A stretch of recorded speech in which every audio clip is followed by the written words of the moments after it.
Hello everyone. आज के इस वीडियो में हम मल्टी थ्रेडिंग पढ़ेंगे जावा में। अगर आपको लगता है कि मल्टी थ्रेडिंग जावा का सबसे कंफ्यूजिंग टॉपिक है तो आई प्रॉमिस यू आप इस वीडियो के बाद आपको इसके डेफिनेशंस इसके बारे में दोबारा पढ़ने की ज़रूरत तो नहीं पड़ने वाली है। सो स्टार्ट करते हैं। आज का टेबल ऑफ कंटेंट ये दिया हुआ है।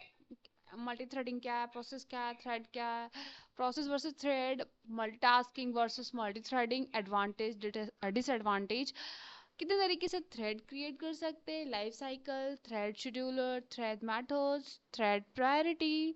So this is the we are going to cover.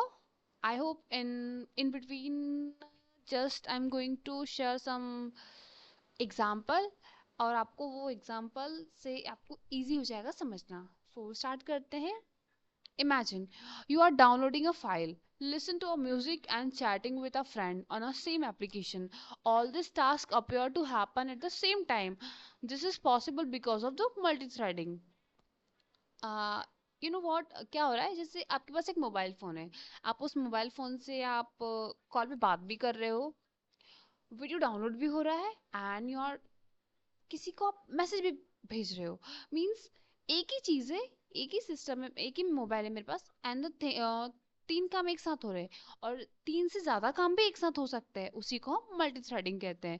So definition क्या है? Multi threading is the process of executing multiple threads concurrently inside a single process to improve performance and responsiveness। क्या होता है, कभी कभी ऐसा इससे परफॉर्मेंस बढ़ती है एक साथ अगर ज्यादा काम हो रहे हैं एक प्रोग्राम के अंदर दूसरा प्रोग्राम। की पॉइंट्स क्या? A thread is the smallest unit of execution, it is the smallest unit. Multiple threads share the same process. Thread help application perform multiple task. तो यहाँ पर एक की पॉइंट्स हो गए कि एक स्मॉलेस्ट यूनिट हो गया और जो मल्टीपल थ्रेड होते हैं शेयर करता सेम प्रोसेस मेमोरी को। और थ्रेड हेल्प करता है एप्लीकेशन के, मतलब अगर एक साथ सभी काम होंगे तो इससे सिस्टम का परफॉर्मेंस इंप्रूव होगा साथ ही साथ simultaneously. So moving to the next thing, that why multi threading. Without multi threading one task must finish before another starts. So जैसे एक काम बिना मल्टी थ्रेडिंग के क्या होता है कि एक टास्क फिनिश हुआ उसके बाद दूसरा काम स्टार्ट हो जाएगा। ऐसे में सिस्टम हमारा हमेशा लगातार चलते रहेगा। लाइक एग्जांपल, एक टास्क हुआ मेरा डाउनलोड, फिर मुझे कॉल पे बात करना है, फिर मुझे चैट करना है। सो इट विल कि वो आपको बहुत ज़्यादा टाइम कंज्यूम करेगा। और बिना मल्टी थ्रेडिंग के, विथ मल्टी थ्रेडिंग क्या होगा? एक एक टास्क चल रहा है उसके साथ दूसरा तीसरा तीनों साथ ही चल रहे, ऑल एग्जीक्यूट कॉन्करेंटली। इससे बेनिफिट क्या होगा कि सिस्टम का यूटिलाइजेशन प्रॉपरली होगा, बेटर सीपीयू यूटिलाइजेशन। इससे चीजें फास्ट काम करेगी, better user experience, improve responsiveness.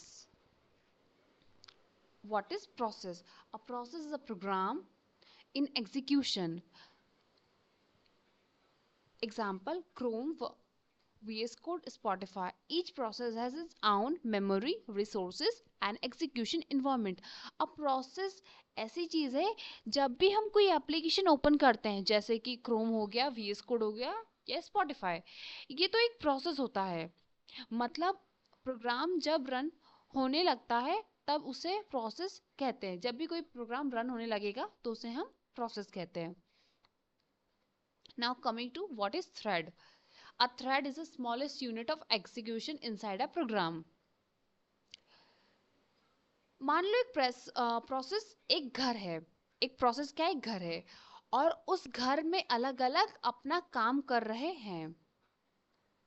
कोई खाना बना रहा है, कोई पढ़ रहा है, कोई टीवी देख रहा है। ये अलग अलग काम ही थ्रेड है। ये जो छोटे छोटे काम है ना, इसी को हम थ्रेड कहते हैं। मतलब एक प्रोसेस के अंदर बहुत सारे थ्रेड हो सकते हैं। एक प्रोसेस है उसके अंदर बहुत सारे थ्रेड। प्रोसेस क्या हो गया? एक घर हो गया, उस घर के अंदर बहुत सारी चीजें हो गई। कोई खाना बना रहा है, कोई पढ़ रहा है, कोई टीवी देख रहा है, तो ये अलग अलग काम को ही हम थ्रेड करते हैं। एग्जाम्पल क्रोम प्रोसेस हुआ, यूआई थ्रेड हो गया, डाउनलोड थ्रेड हो गया, ऑडियो थ्रेड हो गया, rendering thread, all these thread share the same process memory. Now coming to process versus thread.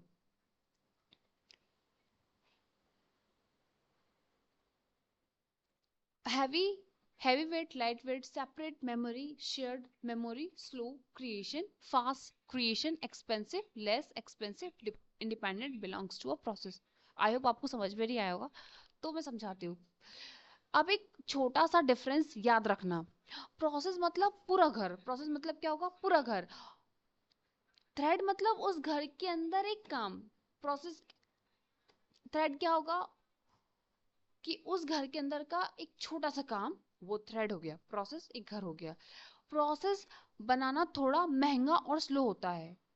ये प्रोसेस अगर घर बनाना है तो कितना महंगा होगा और कितना स्लो होगा, बहुत टाइम लगेगा. बट वही अगर मुझे थ्रेड पे काम करना है तो इट इज बहुत छोटा है ना, एक ही काम पे फोकस करना है और ये फास्ट होगा. So I hope you get that. Easy हो गया ना थोड़ा समझना. चलो आगे बढ़ते हैं. Multitasking versus multi threading. Multiple process, multiple threads, multi process based, thread based, higher memory usage, lower memory. अरे समझ में नहीं आया ना, कोई बात नहीं, समझाती हूँ.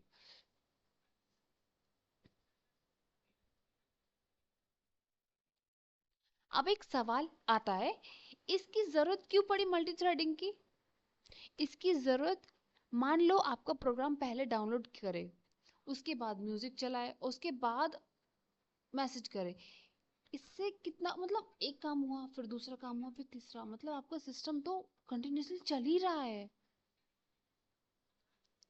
इससे स्लो हो जाएगा. लेकिन अगर तीनों काम एक साथ हो जाए तो यूजर एक्सपीरियंस बहुत अच्छा हो जाएगा. ये हुआ मल्टी थ्रेडिंग. क्या हुआ मल्टी थ्रेडिंग.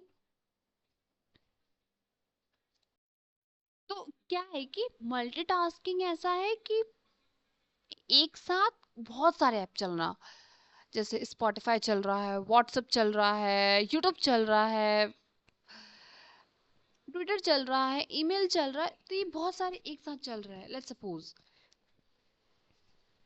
मल्टी थ्रेडिंग क्या है, एक ही ऐप के अंदर सब कुछ चल रहा है. एक ही ऐप के अंदर, एक ही ऐप के अंदर डाउनलोड भी हो रहा है, एक ही अंदर के अंदर सब कुछ कर रहे हैं, तो उसको कहेंगे मल्टी थ्रेडिंग. और सब काम के लिए अलग अलग ऐप चल रहा है तो वो मल्टीटास्किंग होगा.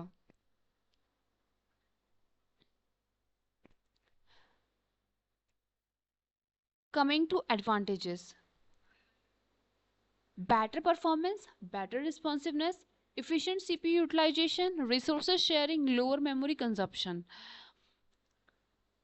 Disadvantage, synchronization issues, race condition, deadlock, difficult debugging.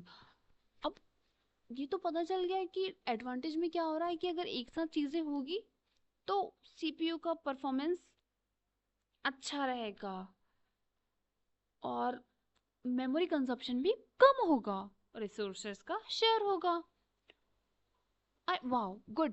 But disadvantage में तो समझ में नहीं आ रहा. सिंक्रोनाइजेशन, रेस कंडीशन, डेडलॉक, ये क्या है. हम इसके आगे है ना, इसको स्पेसिफिकली समझेंगे कि क्या होता है. सो इसकी जो डिसएडवांटेज है ये क्या होता है, synchronization issue, race condition, deadlock and difficult debugging. Coming to the 8 ways to create thread. So we have there are two, extend thread and second is implement runnable. ये जो प्रेफर होता है हमेशा,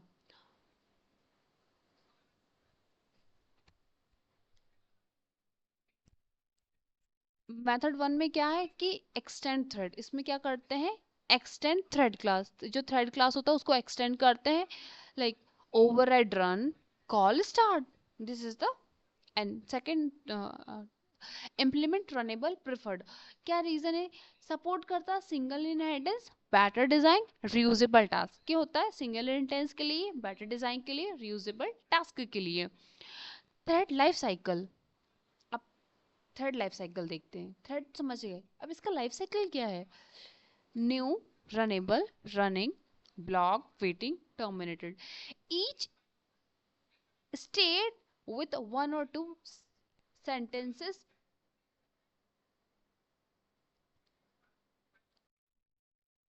थ्रेड लाइफ साइकिल तो समझ में नहीं आएगा, तो अब क्या देखो, पहले क्या हो रहा है, सबसे पहले थ्रेड बनता है। न्यू का मतलब क्या हुआ कि थ्रेड बन रहा है। उसके बाद रनेबल, रन होने के लिए रेडी होता है। क्या रनेबल मतलब रन होने के लिए वो रेडी होता है। एबल मतलब यू नो व्हाट, एबल मतलब अब मैं इंग्लिश में समझाऊं ओके, रनेबल मतलब वो रन होने के लिए वो रेडी हो रहा है। उसके बाद रनिंग, वो रन होने के लिए रेडी होता है। उसके बाद फिर वो सीपीयू को मिलता है और रन कराता है। सीपीयू से मिलता है और क्या कराता है, रन। पहले क्या बना, थ्रेड क्रिएट हुआ, रेडी होता है रन होने के लिए। फिर फिर सीपीयू मिलता है तो रन करता है। और फिर ब्लॉक्ड और वेटिंग, ब्लॉक्ड वेटिंग का मतलब कि कभी कभी वो वेट करता है या और काम खत्म होते ही हट जाता है, टर्मिनेट हो जाता है। वेट करता है, काम होते ही टर्मिनेट हो जाता है। समझ में आया क्या हुआ, पहले हमने क्रिएट किए, फिर वो रन होने के लिए रेडी होता है, फिर रन रन होता है, फिर ब्लॉक्ड या तो कंप्लीट हो जाता है या तो नहीं होता है, फिर टर्मिनेट हो जाता है। Now come to the thread scheduler. The JVM thread scheduler decide which thread gets CPU time.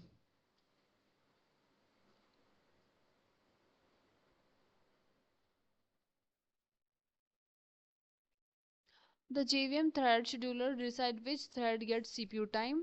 Important. Execution order is not guaranteed, depends on JVM and operating system. Priority is only suggestion. क्या होता है इसका वो बोल रहा है कि JVM thread scheduler क्या होता है, डिसाइड करता है कौन सा थ्रेड को सीपीयू को टाइम मिलेगा। The JVM thread scheduler decides कौन सा थ्रेड को सीपीयू को टाइम मिलेगा। जब सीपीयू को टाइम ही नहीं मिलेगा तो वो कैसे एग्जीक्यूट होगा। तो इसमें execution is order is not guarantee, उसमें कोई गारंटी नहीं है उसके ऑर्डर का। और ये डिपेंड करता है जेवीएम पर और ऑपरेटिंग सिस्टम पर। Priority is only a suggestion, ये क्या है, एक सजेशन है। वो सिर्फ ये बता रहा है कि कौन सा वाले को सीपीयू का टाइम मिलेगा रन होने के लिए, और कंफर्म नहीं है कि हो जाएगा। और इसमें प्रायोरिटी का कोई खेल नहीं है। इट इज ऑल अबाउट कि जेवीएम पर डिपेंड करता है और ऑपरेटिंग सिस्टम वो क्या कह रहा है। Okay, so important thread methods, start a new thread run, content task. अब मैं ये करने से पहले पहले हम थ्रेड प्रायोरिटी करते हैं। ओके, मिन 1, नॉर्मल प्रायोरिटी 5, मैक्स प्राय 10, high priority does not guarantee execution first. आपको समझ में आया क्या कहा मैंने। प्रायोरिटी का मतलब है सिर्फ इतना कि किस थ्रेड को पहले चांस मिल सकता है, मतलब कौन सा थ्रेड है जो पहले एग्जीक्यूट होगा। It's all about priority. लेकिन याद रखना, हाई प्रायोरिटी का मतलब ये नहीं कि वही सबसे पहले चलेगा। अब यहाँ पर देख लो मैक्स प्रायोरिटी 10 लिखा हो, इसका मतलब ये नहीं कि यही चलेगा। फाइनल डिसीजन जेवीएम और ऑपरेटिंग सिस्टम लेता है। क्या कह रहे थे हम वहाँ पर, ये जो टॉपिक था थ्रेड शेड्यूलर, तो इसमें जेवीएम और ऑपरेटिंग सिस्टम का ही, उस पर ही डिपेंड करता है कि कौन सा वाला चलेगा। It's not execution order is not guarantee, यहाँ लिखा हुआ है। सो वैसे ही यहाँ पर बता रहा है कि जेवीएम और ऑपरेटिंग सिस्टम ही बताएगा कि कौन सा रन होगा।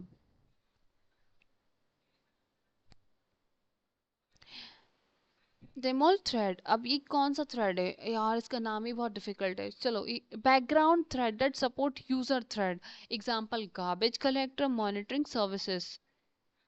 ये थ्रेड का मतलब है कि बैकग्राउंड में काम करता है। ये सिर्फ क्या काम करता है, बैकग्राउंड में, जैसे गार्बेज कलेक्टर हो गया और मॉनिटरिंग सर्विसेज। ये आपको दिखाता है कि, दिखाता नहीं है लेकिन काम करता रहता है। ये आपको दिखेगा नहीं बट काम चलता रहता है इसमें। ये क्या हुआ कि पीछे से बैकग्राउंड में जो काम हो रहा है उसके बारे में बात कर रहे हैं, आपको दिखेगा नहीं बट ये एग्जिस्ट करता है। Now coming to synchronization. मैंने आपको कहा था कि अब आगे देखेंगे, ये लो आगे आ गया है, अब समझते हैं इसको। सिंक्रोनाइजेशन क्या है? allows only one thread to access shared resources at a time. Real life example: two users withdrawing money from same account simultaneously without synchronization in current balance may occur. अब आपको थोड़ा थोड़ा आइडिया लग गया होगा but मैं start करती हूँ। जैसे एक मान लो, अब एक एटीएम है, अकाउंट में 1,000 रुपए है, दो लोग एक ही टाइम पर पैसे निकालने आ गए और एक ही अकाउंट पे, जैसे मेरा अकाउंट है शालू का, तो अब मेरे पैसा लेने मैं भी आ गई और मेरी बहन भी आ गई। सो या कोई और आ गया, मेरी बहन तो नहीं आई, कोई और आ गया, तो फिर अब 1,000 मुझे भी लेना और किसी किसी दूसरे फ्रॉड इंसान को भी लेना, तो किसके पास जाएगा पैसा? अगर सिस्टम ध्यान ना दे तो प्रॉब्लम हो सकता है, अगर सिस्टम के ध्यान ना दे तो। इसी प्रॉब्लम से बचने के लिए सिंक्रोनाइजेशन का यूज करते हैं। किस प्रॉब्लम से बचने के लिए? मैं और कोई फ्रॉड इंसान आ गया और मेरे बैंक से पैसे निकालना है मुझे एटीएम से, सो ऐसे में तो प्रॉब्लम हो जाएगा ना। तो इसी पर वर्क करता है synchronisation.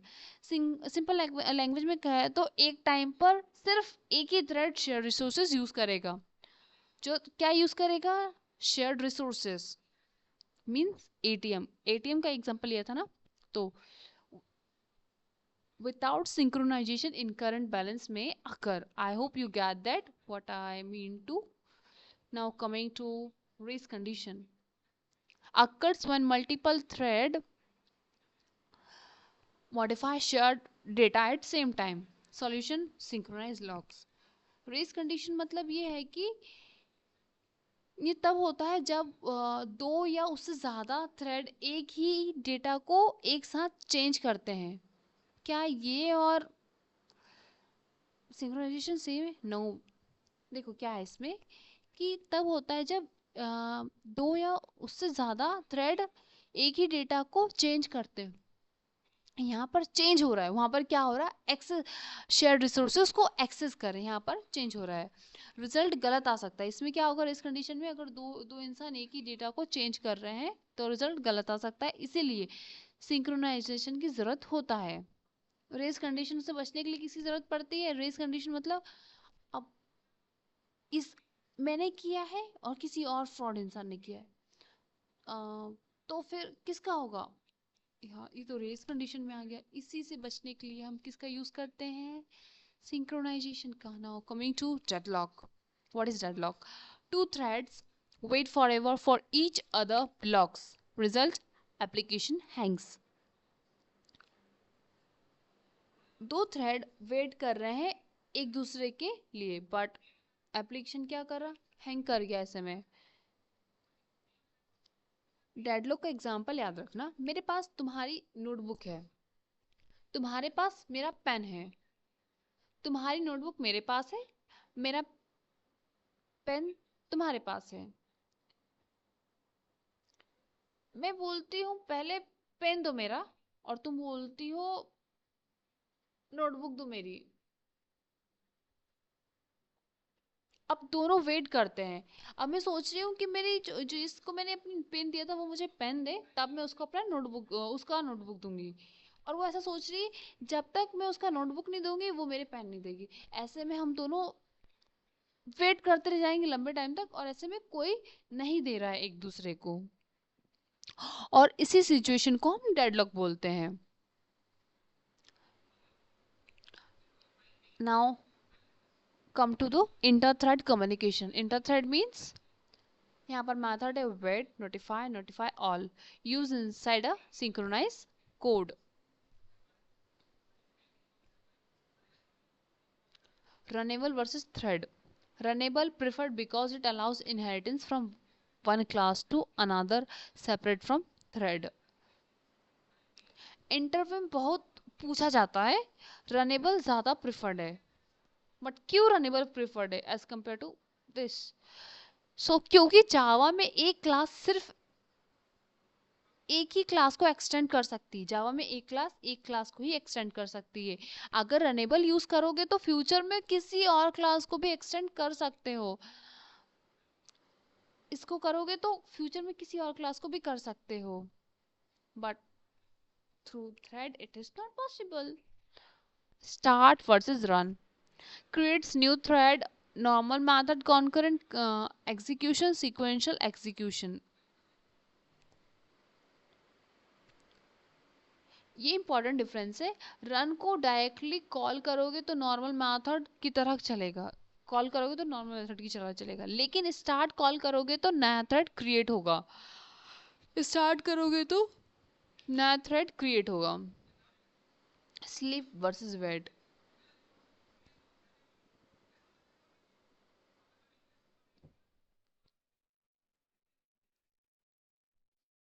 Thread class object does not release rock releases lock। notify versus notify all। Wakes one thread. इसमें क्या होता है, नोटिफाई में वेक वेट करता एक थ्रेड, और इसमें क्या करता है, वेट करते सारे thread. Executor framework.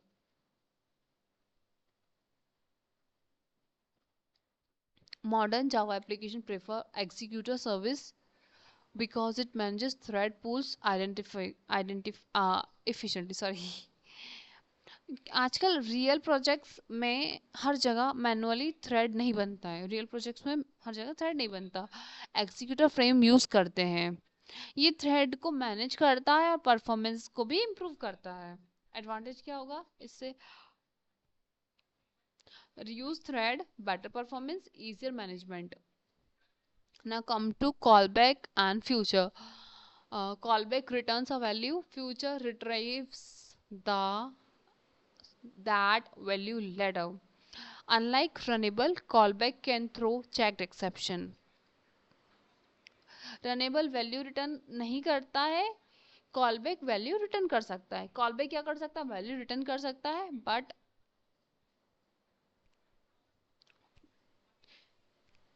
Runnable value return नहीं करता है। और फ्यूचर उस वैल्यू को बाद में लेने के लिए यूज होता है। फ्यूचर किस लिए यूज होता है? और फ्यूचर उस वैल्यू को बाद में लेने के लिए यूज होता है। Now coming to the interview questions. What is multi-threading? Process versus thread. Why is runnable is preferred? Difference between start and run. Explain synchronization. What is race condition? What is deadlock? What is daemon? Thread, sleep, wait, and notify. Summary. Now summary. I hope समझ गए होगे आप। Please आपको video अच्छा लगा हो तो अपने दोस्तों को शेयर कीजिए, जिससे मेरा मोटिवेशन बढ़े और मैं वीडियो बनाऊं। अगर आपको वीडियो में कहीं कमी नज़र आती है, जहाँ इम्प्रूवमेंट की ज़रूरत हो, तो प्लीज़ लेट मी नो। आप कमेंट में अपना रिव्यू डाल सकते हैं, और किस टॉपिक पे वीडियो बनाऊं वो भी आप बता सकते हैं। फॉर इम्प्रूवमेंट एंड फॉर, अगर आप मैं कहीं अच्छा कर रही हूँ तो प्लीज़ मुझे कमेंट बताइए, और कुछ चाहिए तो कमेंट कीजिए मुझे। And thank you for watching. One more thing, please share कर दीजिए to to all of your friends. Bye.